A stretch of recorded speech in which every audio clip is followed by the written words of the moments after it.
Hey everybody, Dan here for Argo Comics. It is time for another indie monster haul. We got our stack here of stuff today. Um, of course, we are all dealing with the COVID-19 epidemic, the coronavirus. I hope everyone is doing well. I hope everyone is practicing their social distancing, uh, trying to stay away from each other. Even the younger viewers, you have to remember, gets passed from you to someone else who might be elderly and putting them at risk. Um, and of course, it's taking its toll. There's various stories out there of the comic market. I, of course, support the indie comic market. Um, I do. Uh, get a certain amount of bigger company books, mostly in trades. Um, and there's a lot of, doomsayers as far as that's concerned. We'll have to see, the economy will bounce back. I think those companies will try to recoup their losses and continue on. Um, yeah, I think it's a little premature to count them out, but I guess that makes for a better uh, news story or post for people to try to, I guess, sensationalize it a bit. Yeah, Diamond temporarily ceased because, physical products are, at risk for transmission. So, and people can't gather at the comic stores to get those items. Um, so, yeah, I don't want to go without saying that, yeah, it's unprecedented times, and uh, we just have to keep our cool uh, and know that this too shall pass. Um, but hopefully, everyone who needs financial and medical assistance is getting it. Um, and I'm just hoping that people are a bit more level headed. I think it's shown in the stores where I guess people went a little nuts with the hoarding. Things have calmed down. Products are getting back into the stores. People are seeing that it's, there was no danger of a real food shortage, but people were still, running out there and stockpiling. But as I told someone, I guess, people's storage lockers were full of toilet paper and hand sanitizer, and now it's coming back. So, all right. With that said, let's get into some indie haul here. And I put that down for a second. As with some of my recent hauls, I got another issue of YEET. Okay, this was YEET number 33, it says there, February 2020. Um, that is the character Wolverine McAllister from William Messner's Loeb. Uh, he made that character. YEET is a flip book, so you also have this cover of Princess Marshmallow. Okay. I've not been a viewer of Sailor Moon, but I would guess that it's somewhat in the vein of Sailor Moon. Uh, let's see. Well, there's an advertisement on the inside front cover I'll mention right away. William Messner Loeb is available, as you can see, for commissions and having products and stuff like that. This issue of YEET is in color. It's in newsprint and in color, which past issues that you've seen here are in black and white. I did read this book, so, mostly for the whole videos, I just tell you what I picked up without much of a review. And this one, as I said, I read the issue already. So seems like he comes across Wolverine McAllister. He's a frontiersman, I guess, in the vein of uh, Davy Crockett and Daniel Boone. That's what the fringe shirt brings to mind for me. And maybe also, I don't think that was the same era. Calamity Jane, I remember. Well, she wore buckskin, but maybe not fringed like that. Um, that was F Troop for people who don't know. Sadly, there are people who might not know what F Troop is. Really fun show back in the day. Um, so yeah, this kind of UFO type of orb is flying about, and in the past, what I had made mention of is the fact that William Mesner's Loeb, William Mesner Loeb's work to me is a little reminiscent of Will Eisner, who is one of my favorites. So he just gave a nice short story here that I think was very well done.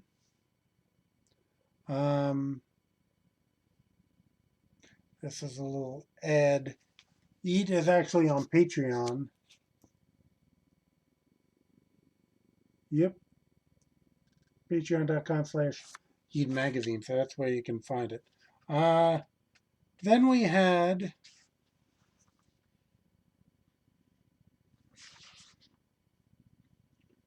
a story called The Rental by Brian Cole and Jill Wong.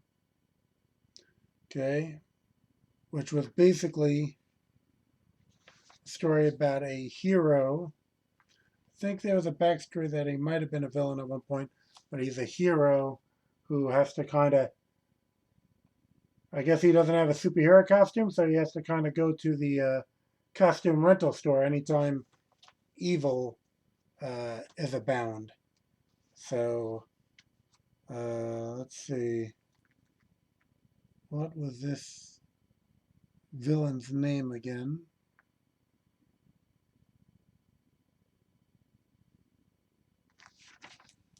I forget. Well, I don't know. Maybe it was the Nurple or something. This guy here is the villain, as a damsel in distress. So I've shown you a bit of the art. You've got to look at that, and I like this art. And I won't ruin the punchline there. But yeah, it's a nice style. The newsprint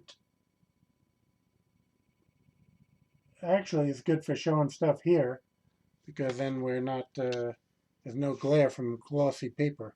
Let me see, is that the last on this side of the flip book? Nope. We got a story. Yep. Cat Demon by Jason Kruger. Okay, so I guess he did the whole art, colors, writing. And yeah, it was a pretty cool story as well. A jungle tale involving, I guess, this man who gets kind of like the tragic hero. I think he's cursed to be the cat demon, but that ends up being a good thing as far as protecting the people of the jungle.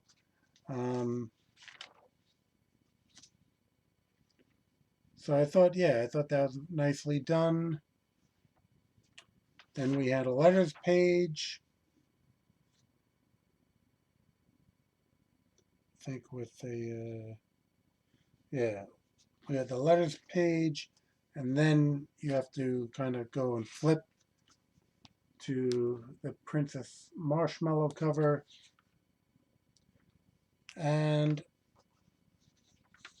Yeah, I don't think it was a particularly anime style.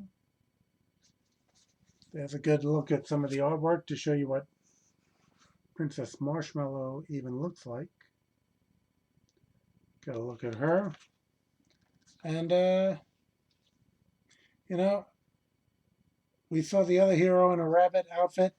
Her villain ends up actually, so the rabbit costume theme going on in this issue for some reason. Had a little nice cross hatching to give that rabbit villain some texture. Let me see the name. Oh, it's not on the last page. I guess it was on the first page. See, so actually, when you're looking at the book, see, so at the flip cover, you have to flip the book over to see both sides of it. Uh,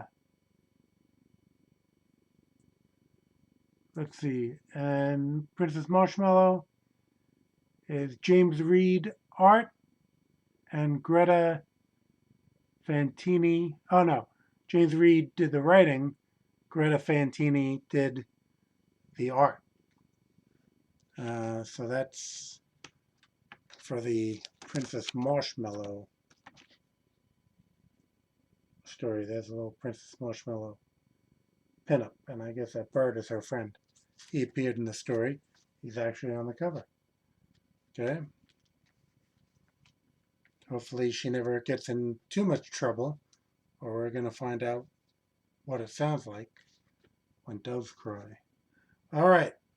Then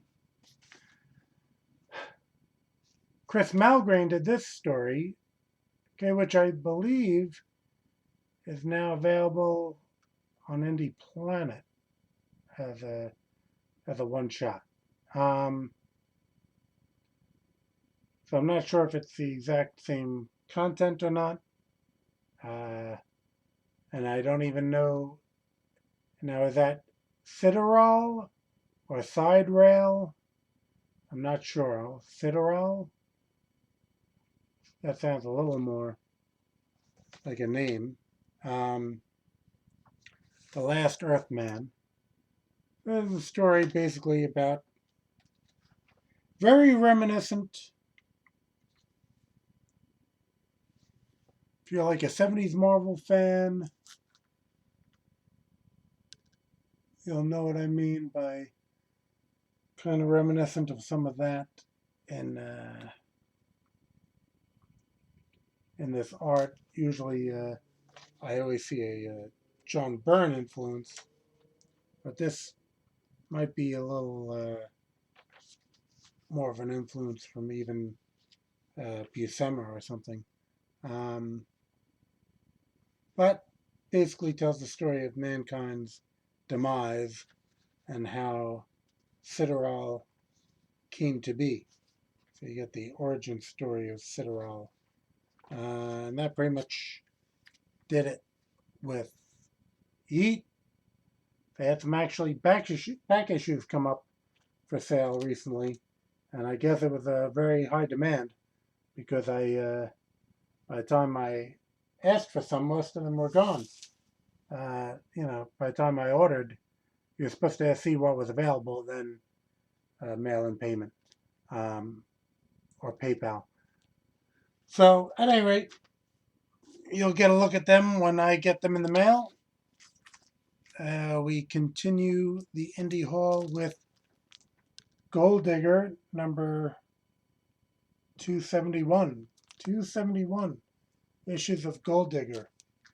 I'm always talking about how astonishing Fred Perry's work ethic is. That's Fred Perry now, and a little about kind of like about the author type picture.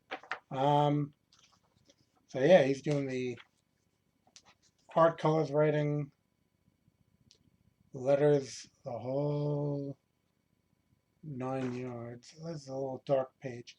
Let me see if I can get anything that's a little brighter so you can see the art style. Ninja High School was known to coin the phrase American manga. So that's where I guess you would categorize Fred's work. It's beautiful work. And you would have to believe that with 271 issues rather, that should tell you something about how people who find the book usually stick with the book. There's been some collections which they call bricks. I think I have everything from the beginning, because I think it might have started even in Mangazine as a serialized story. They eventually collected that. The bricks, I believe, might be a little. I have one of them because I want to check out. They had one for the earlier issues. I figured it'd be nice to have a little collection, but I think the bricks are a little smaller than comic book size. So for me, having every issue, it may not pay to have the bricks, but if you don't have every issue, the bricks might be your best way to catch up.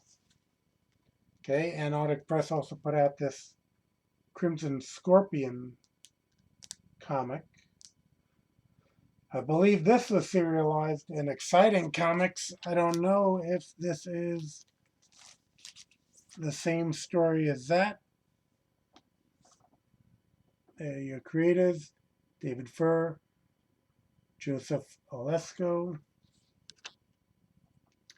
Like I'm saying, I don't know if that was the same story as that. I did not get around. My have to read pile is stacked up for years, so I do not. Let me see. I did actually believe I read the first issue, so I think this is not.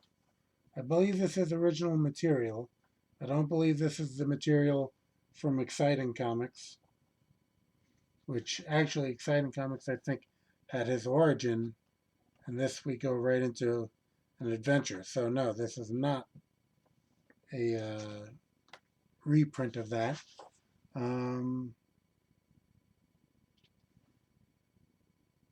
Yeah, but this is number one of two.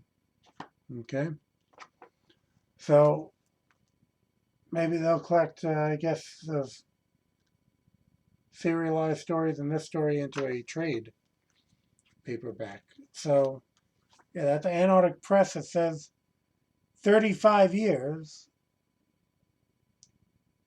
and I think 1989 Ninja High School was my first one.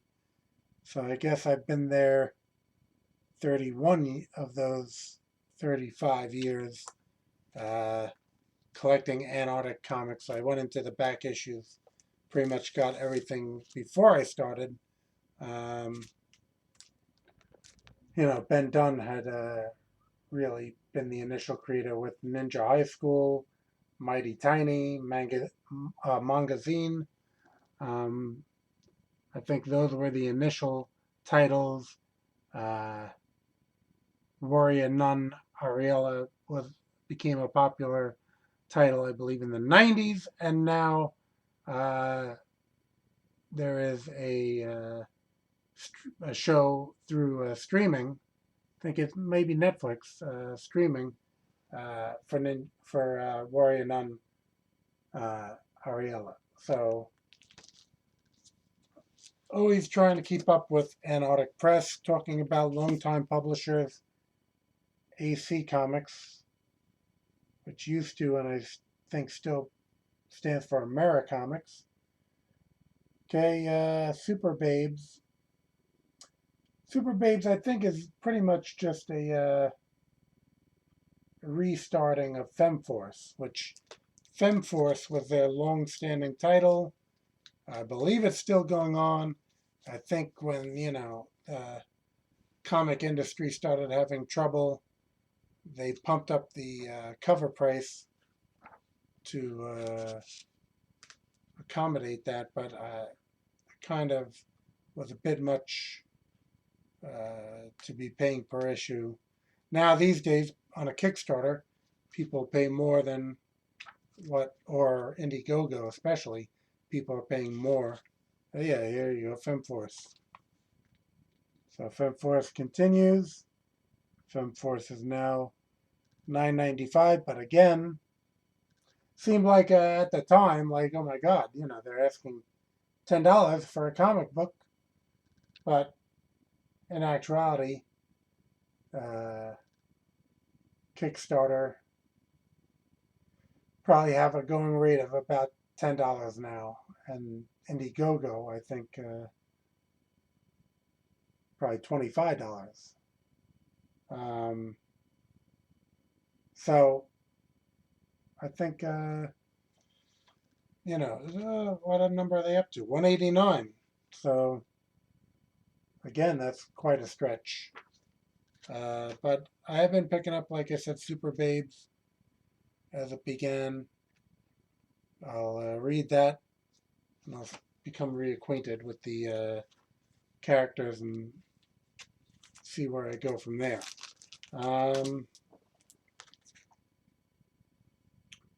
Okay, I kind of liked the cover of this one, and I saw some of the previews and previous stories.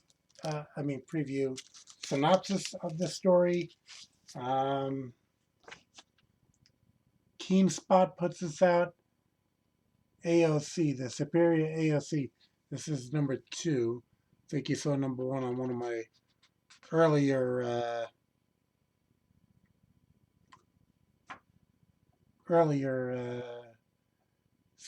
monster hauls. Let's see. Well, AOC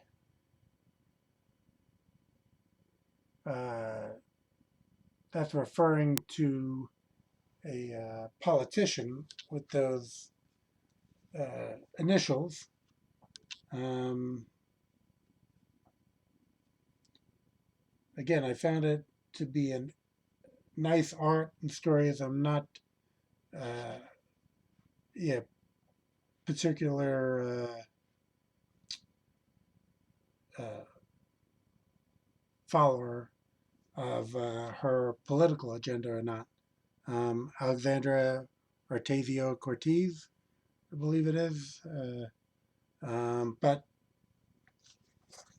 like I said, as a comic, and I'm flipping through it, I think it has a very good production value. Looks like we got a little Bernie Sanders make an appearance. And let's see. So I like the art. And like I said, I had a pretty good cover. So overall, gotta dig up where I put issue 1. Maybe give it a read through. Maybe it has some political satire, or maybe it won't gain my interest in that respect. But still, some people know me as a comic art fan. I do like writers, but there are less writers that I really enjoy compared to artists. So speaking of artists, okay, I'm not a particular big Valiant guy. Actually, the initial run I was pretty big on. And I guess those properties kind of splintered off. We had Magnus, Robot Fighter, and Turok, and everything else, a lot of top creators. But this is Bloodshot Volume 2. Of course, they made a recent movie that they had to release directly on streaming due to, I fact that no one could get to theaters now. Where's that name? Brett Booth. Okay, I believe he's one of the top artists working today. So I bought volume 1 and 2 simply with his name on it. Tim Seeley's also, a good writer and everything. I've met him at conventions. Aldessa Corona's great as well. Dave Sharp. I know Kevin Sharp. I'm not sure Dave Sharp, or Andrew Dalhouse. So, but overall, I mean, Brett Booth just does some phenomenal work. People may remember, guess he made his first big splash with Backlash on Image Comics.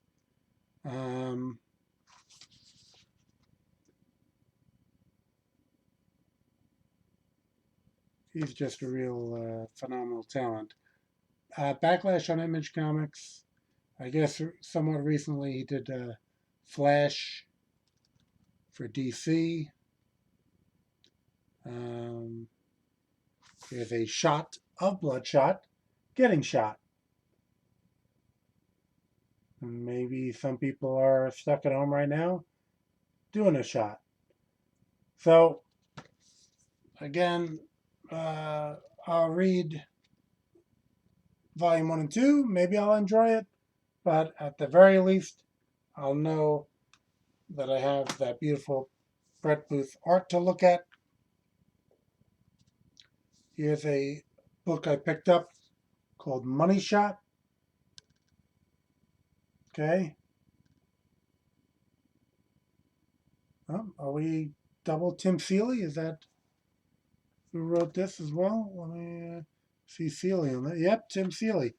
So we're getting a lot of Tim Seeley here. Written by Tim Seeley, Sarah Beatty, drawn by Rebecca Isaacs, colored by Kurt Michael Russell, lettered by Crank. Okay. So Money Shots. This is the group of characters involved in Money Shots. In the near future, space travel is ludicrously expensive and largely ignored. Enter Christine Ocampo, inventor of the Starshot teleportation device, with a big idea. She'll travel to new worlds, engage intimately with local aliens, and film her exploits for a jaded Earth populace trying to find something new on the internet. So,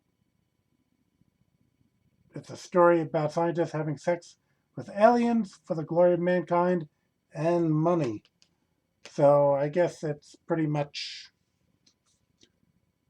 in this age of people posting stuff to get fame and likes and subscribers. If you add space travel to the mix, you'll, I guess, have people doing intergalactic porn.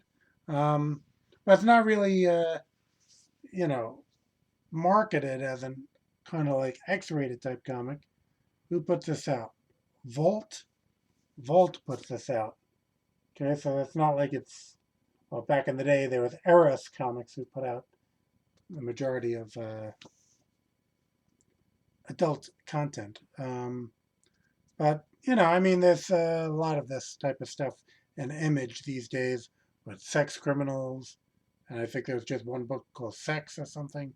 I don't know. I didn't pick that one up. But I have to say that the art does look good here. Again, I read that synopsis.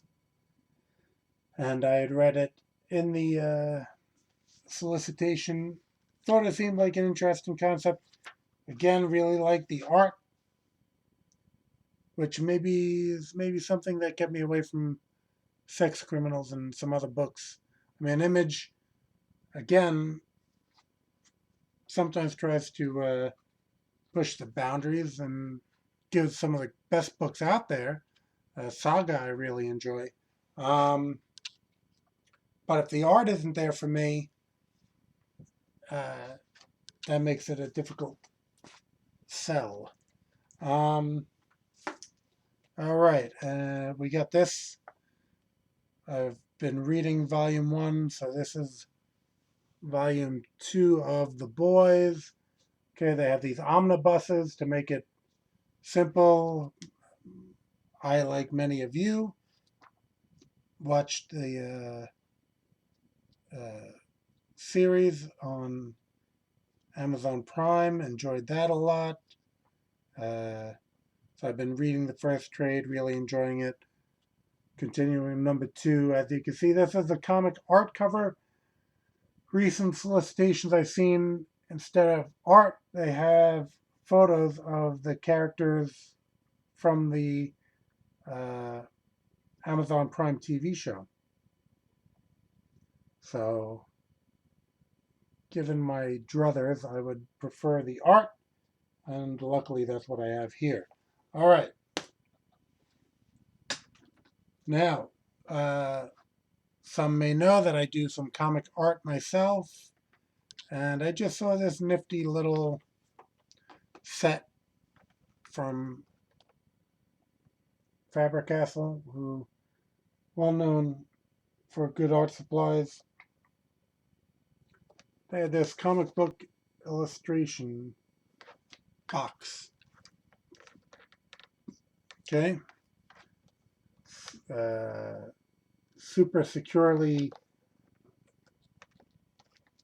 kept together by this rubber band that attaches to that thing, you know, just so everyone doesn't take your precious items out of this here. So what do we get with this? Well, I always like their pens. Comes with the pens. A white gum eraser, which I just recently lost one of those. So at least I have that. A sharpener. And what appears to be, well, it looks like this thing is kind of falling apart anyway. What appears to be a sharpener. Oh, and oh, we do have one black pencil. The rest of them blue, red, and yellow. So that's odd to have just like 3 colors. I think this is made for beginning hobbyists, but I just said, it was on sale. Let me grab this thing. There's a brush here that's really kind of, there we go. We got that brush out. I got to say that inking, I usually have been hitting microns and brush pens, but I'd like to give this brush a try at some point. As they say, ain't nothing like the real thing, baby. Again, for the beginning artist, I guess they throw this in. I don't know how useful it's going to be. I guess when people draw it, usually sometimes some people will have this little wooden, I guess they call it a doll, whatever you want, figure that you can draw with. In this set, they include this plastic one, which I don't know what anyone, especially you're going to have to be drawing a profile, I guess, to have any use of this. But since there is, I mean, it's flat, so there's no way this is going to help you with your light source or anything like that, because there's no depth to it. But maybe they just did that because they figured it would look like you're getting more in this kit than you are. And then it comes with a little, oh, well, you got paper, of course.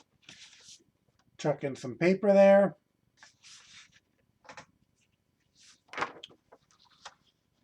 I guess they give you a book. This is a bound book. So now you can expect your next Argo comic to be hand-drawn in this book. That'll be one of one. It reminds me of the old, I used to draw a book for a couple of my friends called Duh. DUH. But I always drew it on thin paper and stapled it together. The whole point of the book was it was supposed to be the worst comic book you've ever seen. So mostly, stick figures, and it was always their favorite characters, like my friend Cam liking Fantastic Four and my friend Mike liking Daredevil. Always them getting beat up by some ridiculous villain, maybe like Boris from Bullwinkle or something like that. And then I would include one page at the back, which they were allowed to rip out and rip up to vent their frustrations. That was DUH exclamation point. So what we have as well here, seems we got 2 books. Faber-Castell, this seems like an art instructional book.